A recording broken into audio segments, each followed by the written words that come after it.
आदरणीय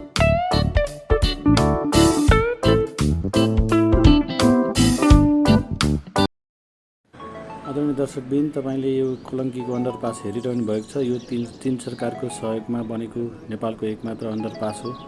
यो राजधानीको एउटा नमुना पनि छ यसमा। यो तपाईले हेरिरहनु भएको अन्डरपास सायद यो विदेशमा देख्नेहरूको लागि चाहिँ त नौलो होइन, तर नेपालीहरूको लागि यो नौलो नै छ भने यो बाटो हिँड्दाखेरि कहिलेकाहीँ हिँडिरहँदाखेरि चाहिँ एउटा विदेशतिरै हिँडे जस्तो अनुभव भइरहन्छ। हामीले तपाईलाई यो दृश्य देखाइरहेका छौँ। अब यस पछाडि अरू विभिन्न दृश्यहरू लकडाउनको बेलामा विभिन्न ठाउँहरूमा के कस्ता अवस्थाहरू छन् भन्ने बारेमा हामीले यहाँलाई भिडियो मार्फत देखाइरहेका छौँ। कृपया हेर्दै रहनुहोला।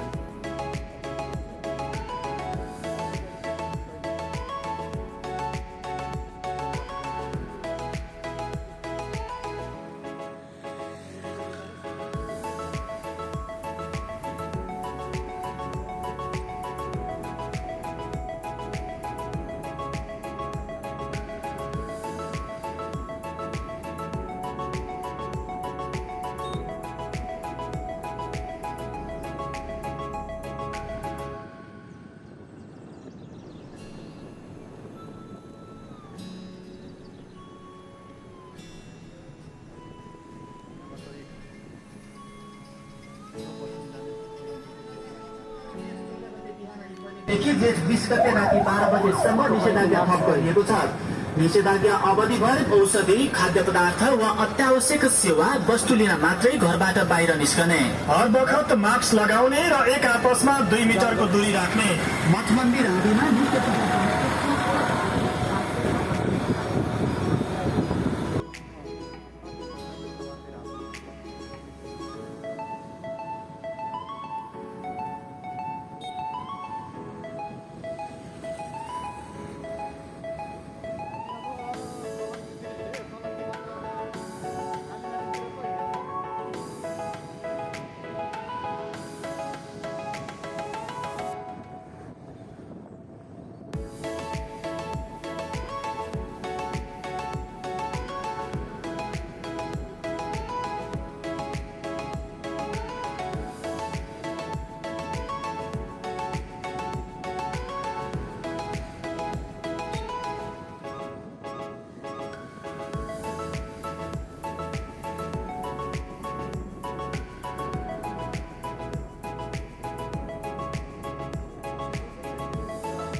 तरकारी तथा फलफुल बिक्री केन्द्र यही हो। यहाँको ल हेर्नुहोस्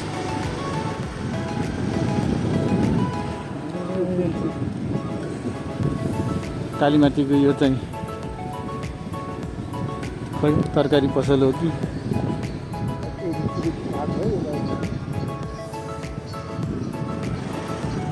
भित्र अझै रहेछ है एक राउन्ड हिँड्नु त्यो त आयो अब एक राउन्ड यो तरकारीको विवरण सिकाउने टाइम कार्ड दिने यी कालीमाटीको तरकारी पसल तरकारी बजारलाई त्यही हो।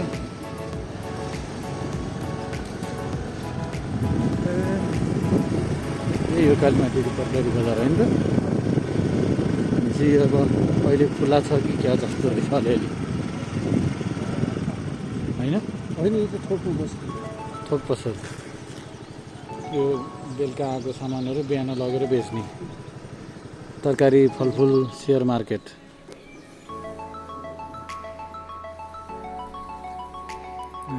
यो सबै यहाँदेखि यहाँसम्म तरकारी बजार हो।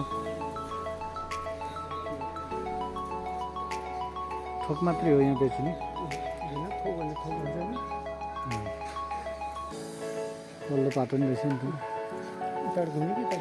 घुमाउँ न त्यो एक राउन्ड राम्रो उहाँलाई चाहिँ यो तरकारी बजारको एक राउन्ड घुमाउँदैछु क्या।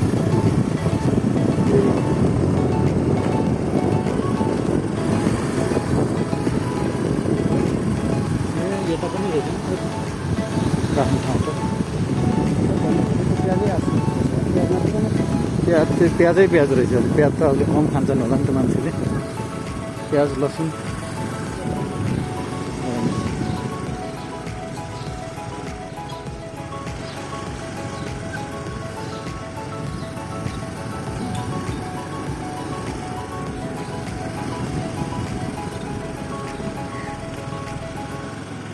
समात्नु पऱ्यो।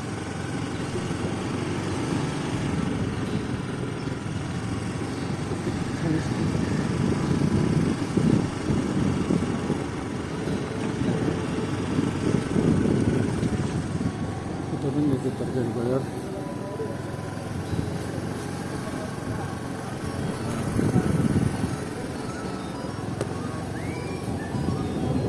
फर्सी त पुरै पाकेर बसिएको छ है।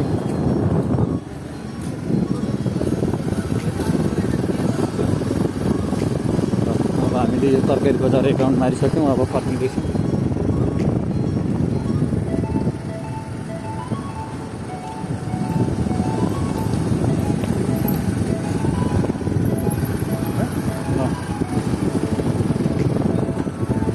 यो वेट लिने रहेछ क्या यो ट्याक्क राखेपछि कति वेट छ भने निस्किन्छ क्या उता चेकिङ भयो। चेकिङ पनि हुन्छ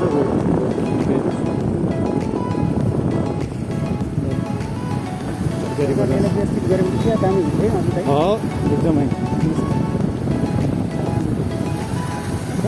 राजाको पालन चाहिँ बनाएको हो कि सबै सबै कुरा व्यवस्थित चाहिँ गरेकै हो। तरकारी कालीमा त्यही त तरकारी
दर्शकवृन्द हामी यतिखेर त्रिपुरेश चोकमा आइसकेका छौँ। त्रिपुरेश्वर चोककै अगाडि चाहिँ यहाँ तपाईँले गेट देख्नुभएको छ। यो चाहिँ दशरथ रङ्गशाला हो।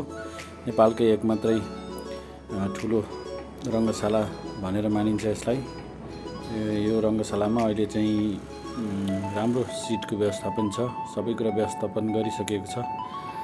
हामी अब यस पछाडि अगाडि बढिरहेका छौँ। अब धरारातिर लाग्दैछौँ, कृपया एकछिन हेरिरहनु होला।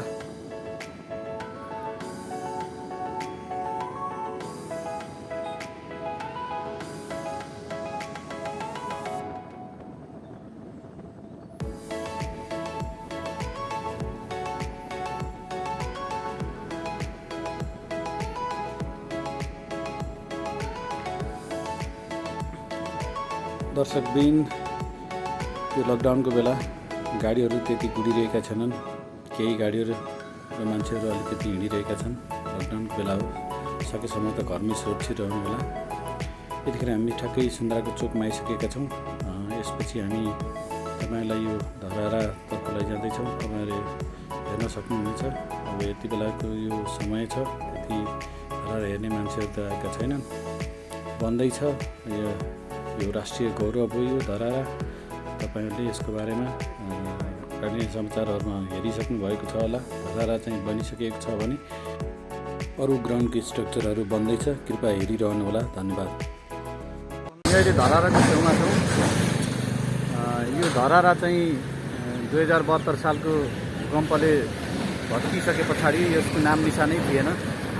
अनि त्यसपछि हामी बनाउँछौँ हाम्रो धरारा अन्तर्गत प्रधानमन्त्री केपी शर्मा ओलीज्यूले जब सुरु गर्नुभयो, त्यस पछाडि अनि देश विदेशबाट सम्पूर्ण नेपालीहरू जसले धराराको प्रेम सम्झिनु भएको छ, राष्ट्र प्रेम सम्झिनु भएको छ, उहाँहरूले एनआरएनहरूले लगायत सम्पूर्ण विदेश तथा देशमा बस्ने सम्पूर्ण मानिसहरूले चाहिँ सहयोगी मनहरूले एक हात माथि उठाएर सहयोग गरिसके पछाडि र सरकारको सक्रियतामा यो धरारा बनेको छ।